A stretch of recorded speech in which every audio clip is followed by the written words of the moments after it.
আমি কয়েক বছর আরব বিশ্বে পড়াশোনা করেছি, আল আজহার ইউনিভার্সিটিতে। ওয়েস্টার্ন ওয়ার্ল্ডেও আমাদের বিভিন্ন লাইব্রেরিতে ভিজিট করার সুযোগ হয়েছে। তো ওখানে আমি দেখতাম যে খুব সুন্দর সুন্দর বই, অনেক সুন্দর বাইন্ডিং, ছাপা ভালো, পৃষ্ঠা ভালো, কালারফুল।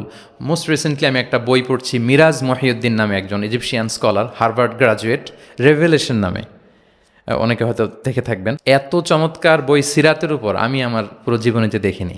হার্ভার্ড গ্রাজুয়েট, সে এমনভাবে সে সিরাতটাকে মানে ভিজুয়ালি প্রেজেন্ট করেছে, অবাক করা। তো আমার খুব ইচ্ছে ছিল যে ওয়াই নট বাংলাদেশে আমরা আমাদের এই পাবলিকেশন ইন্ডাস্ট্রি থেকে এরকম বই কেন হয় না। তো যেই প্রকাশকের সাথেই কথা বলি ওনারা বলে যে শায়েক আপনি তো জানেন না, এই দেশে মাথার চেয়ে পায়ের দাম নাকি বেশি। তাই আমি বললাম এটা আবার কি জিনিস। বলে যে পায়ে তো জুতা পরে, মানুষ জুতা কেনার জন্য অ্যাটলিস্ট 2,000 টাকা বাজেট রাখে, মানে 2,000 টাকার কমের নিচে নাকি জুতা হয় না এই দেশে, ভালো জুতা। তো বলে যেই লোক 2,000 টাকা দিয়ে জুতা কিনবে পায়ের জন্য, সে বই খুঁজে 600 পৃষ্ঠার বই হইতে হবে, দাম হইতে হবে 500 টাকার নিচে। তো এই ব্যাপারটা যৌক্তিক, আমাদের মধ্যে ওই কালচারটা গড়ে ওঠেনি।